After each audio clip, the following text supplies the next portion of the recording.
Good evening, visitors, and welcome to the Australian War Memorial's last post ceremony. My name is Dan Hiscock, and joining us today from the Royal Australian Air Force is Flight Lieutenant Sarah Griffin. We warmly welcome the family of Flying Officer Gordon Thomson, whose story will be told shortly.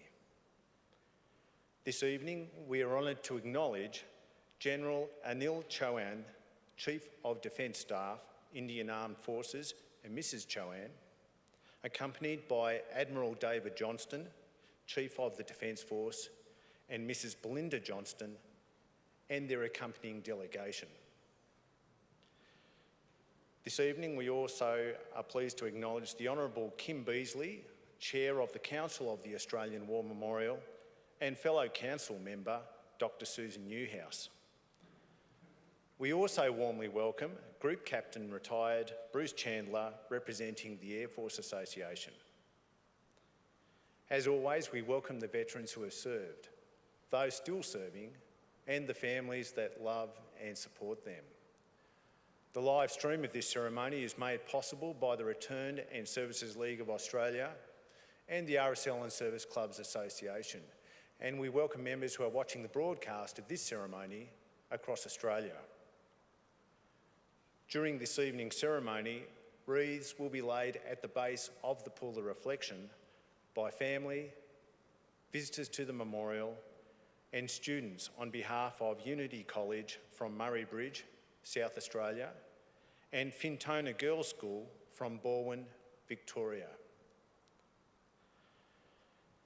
Australia's Federation Guard is the tri-service ceremonial unit of the Australian Defence Force. Formed 25 years ago on the 7th of March 2000, they provide a ceremonial presence at civil and military events and during visits to Australia by foreign dignitaries.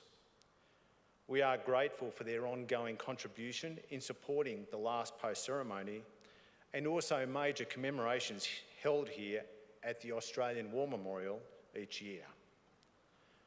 The Guard will now dismount the catafalque party from the tomb of the unknown Australian soldier.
Now, if you're able, I invite you to please stand and join in singing the national anthem.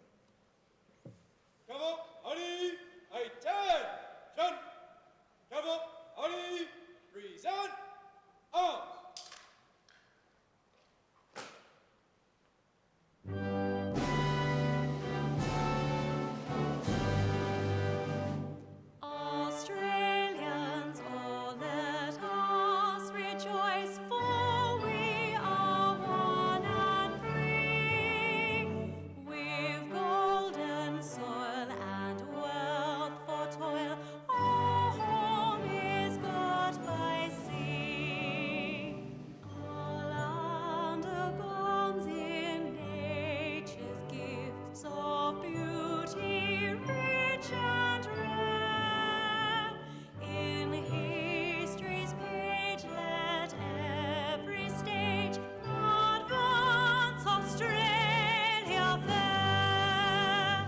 In joyful strains, then let us sing, advance Australia fair.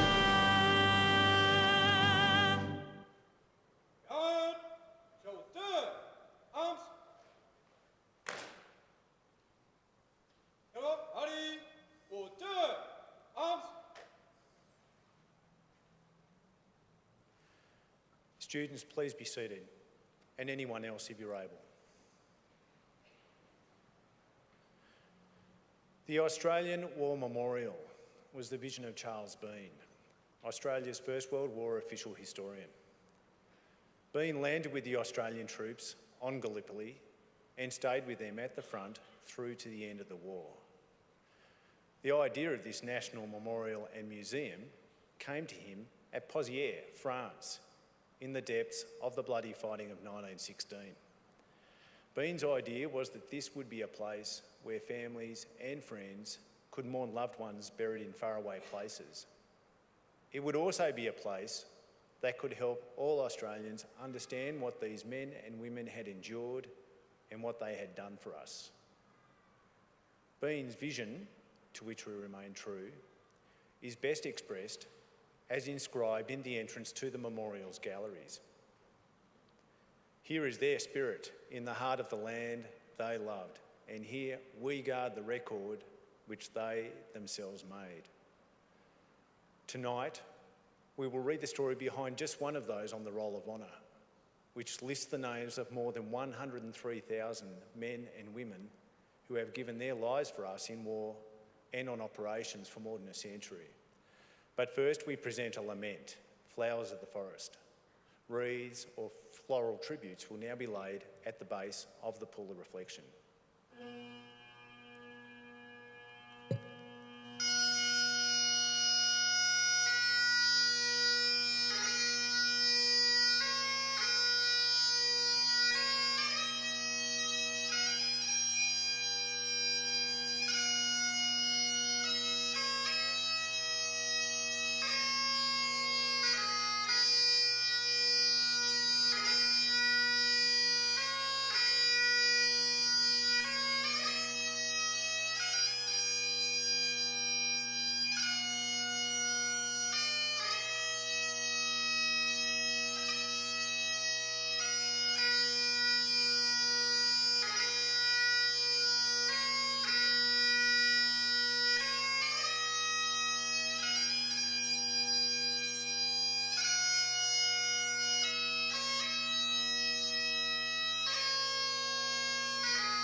Today we remember and pay tribute to Flying Officer Gordon Thomson. Gordon Thomson was born on the 8th of July 1920 in Manchester, England, to Robert and Marginetta Thomson. Known as Jock, Thomson attended the Warriston School at Moffat, Scotland, a private prep school for boys, where famous aviators Ross and Keith McPherson Smith had attended. In 1939, Jock emigrated to Australia and settled in Melbourne. At the outbreak of the Second World War, he was working as a salesman. Jock enlisted as aircrew in the Royal Australian Air Force on the 15th of September 1940, aged 20. He undertook his initial training at RAF Base Somers in Victoria. After a month of screening and basic instruction, Thomson, now a leading aircraftman, was mustered as a wireless operator air gunner and posted to No. 1 Wireless and Air Gunners School at Ballarat on the 17th of October 1940. Having met at a party in Melbourne the year before, on the 9th of March 1941, Jock married Emily Chambers. Promoted to sergeant on the 5th of April 1941, Thomson transferred to No. 1 Bombing and Air Gunnery School at Evans Head. Here he trained on the Avro Anson and Fairey Battle aircraft types, learning the art of aerial bombing and gunnery. Now with the rank of temporary flight sergeant, Thomson was posted to his first operational role at No. 6 Squadron, RAF Base Richmond, on the 18th of May 1941. The role of this squadron was to conduct maritime patrol activities, escorting Navy convoys and undertaking training with both Army and Navy. In February 1942, Thomson was posted to No. 32 Squadron in New Guinea. Flying Lockheed Hudson aircraft, the squadron took part in reconnaissance and bombing operations against the Japanese forces. Flight Sergeant Thomson consistently proved himself an invaluable crew member. In April 1943, during a sortie over Rabaul, Thomson's aircraft was attacked by a Japanese fighter. The Hudson was badly shot up and the pilot seriously wounded.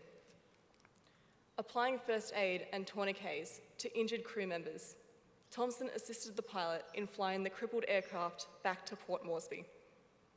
Without his capable and courageous efforts, the aircraft would have almost certainly crashed.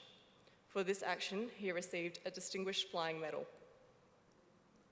After completing an exceptionally fine job on active service in New Guinea and a gunnery leader course, Thomson was promoted to temporary warrant officer and posted to No. 4 Communication Flight on the 16th of March 1943.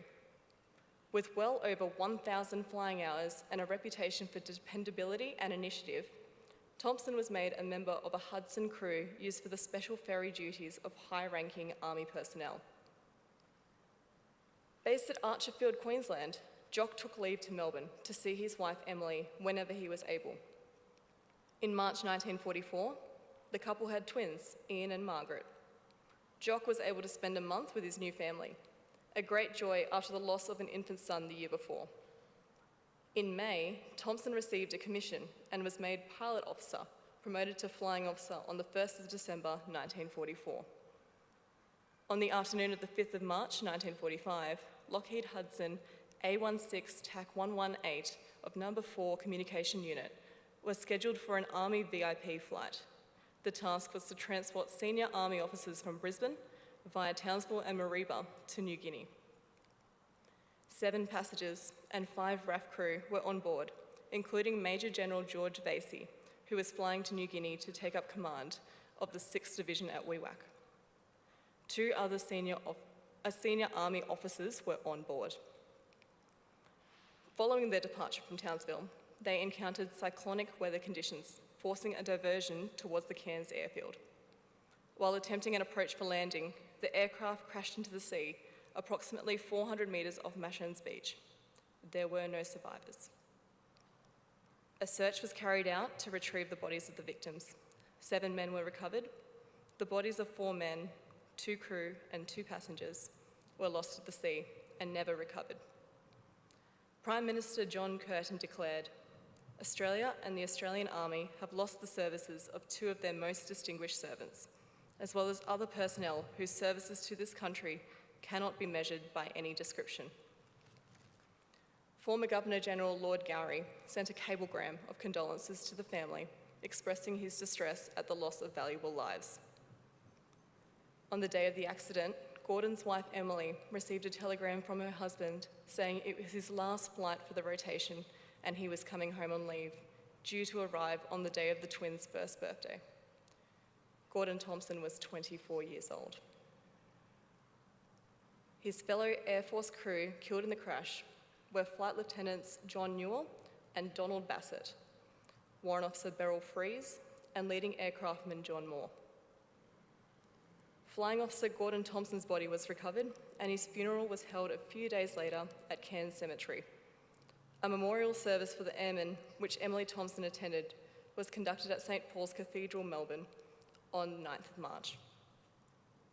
Today, Gordon Thomson rests in the military section of the Cairns Cemetery under the inscription his family chose for his headstone, sans peur et sans reproche, without fear and without reproach. His name is listed on the Roll of Honour on my left, amongst almost 40,000 Australians who died while serving in the Second World War. His photograph is displayed today by the Pool of Reflection.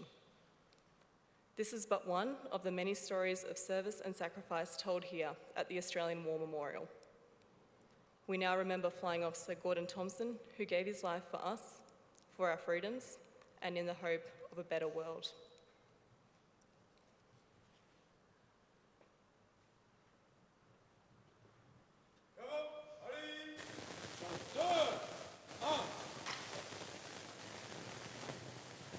Please stand for the reading of the ode and sounding of the last post. They shall grow not old, as we that are left grow old. Age shall not weary them, nor the years condemn. At the going down of the sun and in the morning, we will remember them. We will remember.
Lest we forget.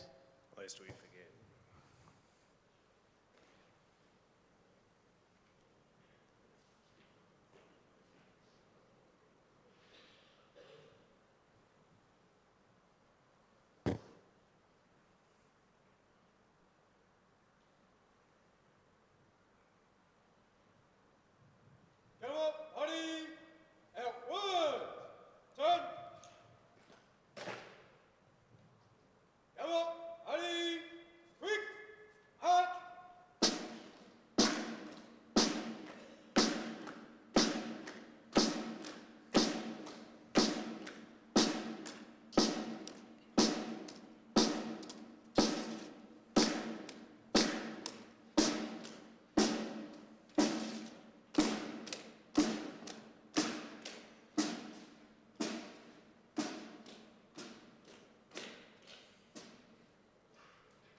We'll leave you this evening with the words of the memorial's founder, Charles Bean.